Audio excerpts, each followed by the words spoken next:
کہ آپ صلی اللہ علیہ وسلم کے جوتے خون سے بھرائے۔ وہاں سے نکل کر آپ صلی اللہ علیہ وسلم آخر ایک باغ میں پہنچے جو مکہ کے ایک شخص کا تھا، اور یہ دیکھ کر طائف والوں نے آخر کار آپ صلی اللہ علیہ وسلم کا پیچھا چھوڑ دیا۔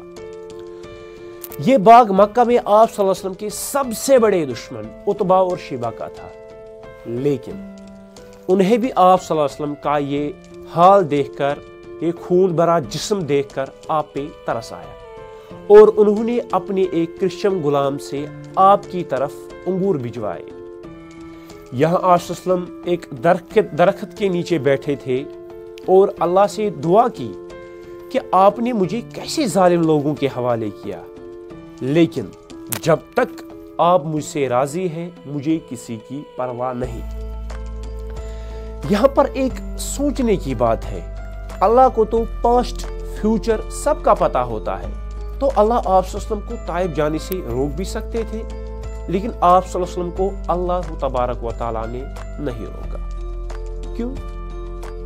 کیونکہ آنے والے ہزاروں سال تک پوری دنیا آپ صلی اللہ علیہ وسلم کی صبر اور ڈیڈیکیشن کو دیکھ سکے، اور آج تک رسول اللہ صلی اللہ علیہ وسلم کی زندگی میں طائف کے واقعے کی سب سے بڑی امپورٹنس ہے۔ جیسے ہی وہ غلام رسول اللہ صلی اللہ علیہ وسلم کے پاس آیا تو آپ صلی اللہ علیہ وسلم نے اپنے سارے غم بلا کر اسے بھی اسلام کی دعوت دی، اور اسے پوچھا کہ تم کہاں سے ہو؟ اس نے کہا میں نیوا سے ہوں۔ رسول اللہ صلی اللہ علیہ وسلم نے اس غلام سے کہا اچھا تم میرے بھائی یونس علیہ السلام کے شہر سے ہو، وہ بھی نبی تھے اور میں بھی نبی ہوں۔ یہ سن کر اس غلام نے رسول اللہ صلی اللہ علیہ وسلم کے ہاتھوں کو چوما اور اسلام قبول کر لیا۔ اس سب سے دور کھڑے ہو کر عتبہ اور شیبہ یہ سب کچھ دیکھ رہا تھا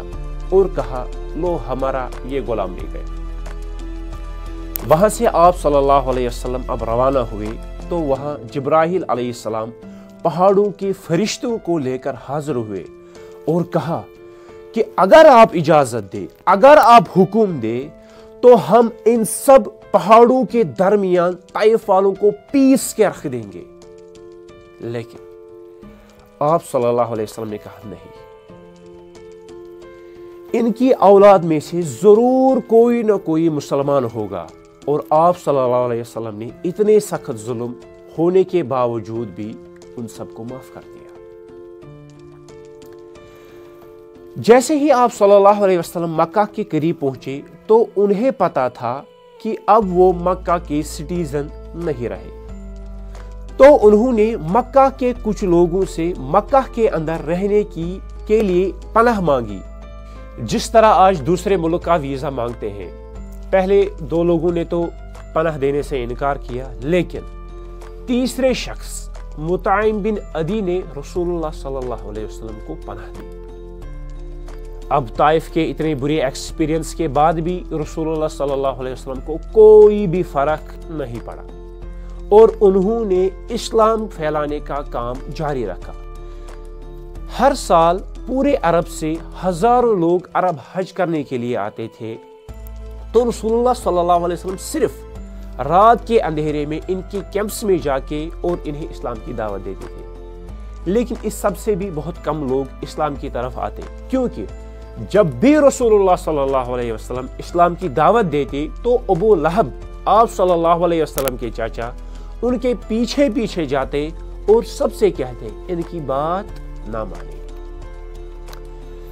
طائف کے اگلے سال جب رسول اللہ صلی اللہ علیہ وسلم ان کیمپس میں گئے تو وہاں مدینہ کے 6 لوگوں سے ملاقات ہوئی۔ جیسے ہی آپ صلی اللہ علیہ وسلم نے انہیں اسلام کی دعوت دی تو انہوں نے آپس میں کہا کہ کیا یہ وہی پیغمبر تو نہیں جس کے بارے میں ہمیں یہودی بہت سالوں سے کہہ رہے تھے؟ اب یہ کس کو پتا تھا کہ پچھلے کئی سالوں سے اللہ تبارک و تعالی یہودیوں کے ذریعے مدینہ والوں کو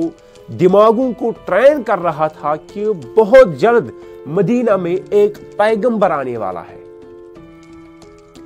مدینہ کے ان 6 لوگوں نے تو ڈائریکٹ اسلام قبول کر لیا، اب واپس جا کر مدینہ میں اسلام پھیلانا شروع کیا، جس کی وجہ سے اگلے سال مدینہ سے 12 لوگ اسلام قبول کر کے واپس آئے آپ صلی اللہ علیہ وسلم کے پاس، اور آہستہ آہستہ اس طرح مدینہ میں ہر گھر تک آپ صلی اللہ علیہ وسلم کا نام پہنچنے لگا۔ یہ کچھ سال آپ صلی اللہ علیہ وسلم کی زندگی کے سب سے مشکل سال تھے، کیونکہ پہلے مکہ والوں نے بائیکاٹ کی وجہ سے شعب ابی طالب میں رہنا پڑا اور چمڑے اور پتے کھانے پڑے، پھر ابو طالب اور خدیجہ رضی اللہ تعالیٰ عنہ کی وفات، پھر طائف میں اتنا ظلم کہ جوتے خون سے بھر گئے، اینڈ دا ٹاپ آف مکہ کی سٹیزن شپ بھی ختم کر دی گئی۔ لیکن